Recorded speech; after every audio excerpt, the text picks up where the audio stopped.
Halos 200,000 na ang inilikas dahil sa pag-aalboroto ng Mayon. Agad naman umaksyon ang local at national governments. Ang detalye sa agenda report ni Rosas Olarte ng Abante nasa linya mula sa Legazpi, Albay. Rosas, ano na ang latest?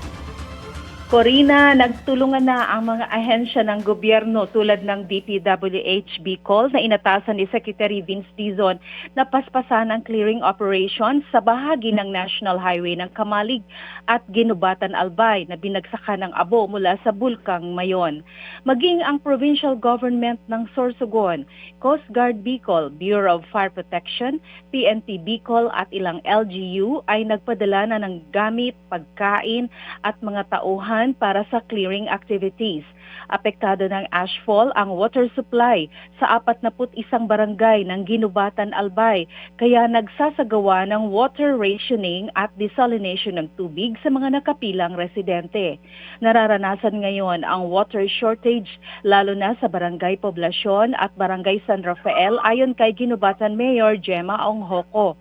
Higit 71,000 residente ang apektado ng ashfall sa Ginubatan, 76,000 sa Owas Albay at higit 28,000 sa Kamalig. Rumisponde agad ang local government, Department of Health at DSWD Bicol sa pangangailangan nila at binigyan ng family food packs, N95 face masks, mga gamot, sleeping kits at modular tents para sa mga lumikas. Ayon kay Albay Governor Noel Rosal, pinag-aaralang i-extend na sa 7-kilometer radius ang danger zone. Ibig sabihin, madadagdagan pa ang mga kailangang ilikas. Magpapatuloy rin ang damage assessment lalo na sa agrikultura dahil may mga baka, kalabaw, mga taniman at niyugan sa paanan ng Mayon na natabunan na ng volcanic debris. Corina?